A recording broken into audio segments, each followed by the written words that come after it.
damage to the west and eastbound lanes on Highway Number 1 speak volumes to the amount of destruction caused by last week's flooding. Right now, we're about 5 minutes west of Maple Creek on the Number 1 highway.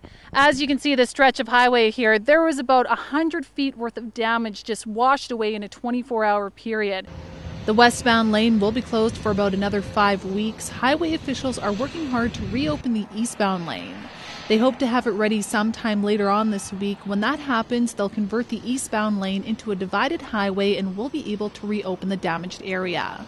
The province is taking on the workload and costs associated with the repair and will apply for federal aid should any opportunity present itself. Heading into the town, water has dried up on the streets, but many residents are left with property damage. Tina Cresswell is working hard to restore her home. She talks about the experience. We have had minor floods before, but we just moved everything up.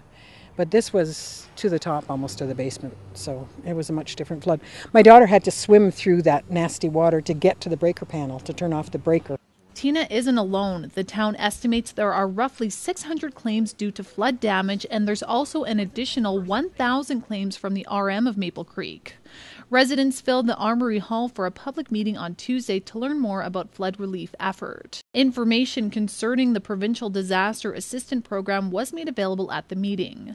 Each flood case is eligible for a maximum of $160,000 for damages not covered by insurance. Mika Turgrimson from the association says claims are likely to be addressed.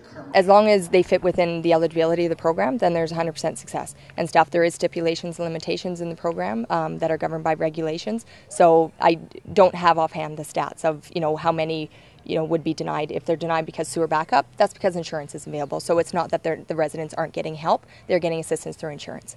Dale Udall experienced extensive water damages the day of the flooding, as is seen in these images. His basement was covered with water, completely damaging both furniture and property. A few days later, the recovery process is coming along thanks to the help of many. The demolition work and the cleanup was done by friends. We had a ton of people show up just saying, hey, can we help? And thank God for friends, because if we were waiting for the cleaning crew, it would have been pretty smelly down in our house by 3 days later with sewage water sitting in there. When asked about the $160,000 payout, Udall said he was satisfied but did foresee problems for others. The guys that have lost buildings and tractors and machinery, no, it probably won't be. It's just, I don't know, but I imagine some people have lost a lot more than $160,000. The widespread damage also hit many local businesses. Owner of the Maple Grove, Ziomara Anstey, isn't satisfied with the payout. This is where we need the help. And now we have a limit of $150,000 for businesses and people who have nothing left. It's just ridiculous. It's like a joke. We bought this business 4 years ago. It was practically shut down.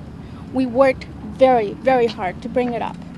And now it's gone. In a matter of seconds, it's just gone. So it hurts to see it. But Cypress Hills MLA Wayne Elhard says there may be more relief funding available after more claims are reviewed. There might be some flexibility there. The PDAP people will look at the amount of the claims, the variety of claims, and how the costs have impacted each claimant, and may have to adjust their figures upward. But there's nothing unique about the $160,000 figure. Residents affected by the flood have a 6-month period to fill out forms to be eligible for government relief money. The timelines for payouts will be dependent on when the forms are received. For Southwest TV News, I'm Kara Rapke.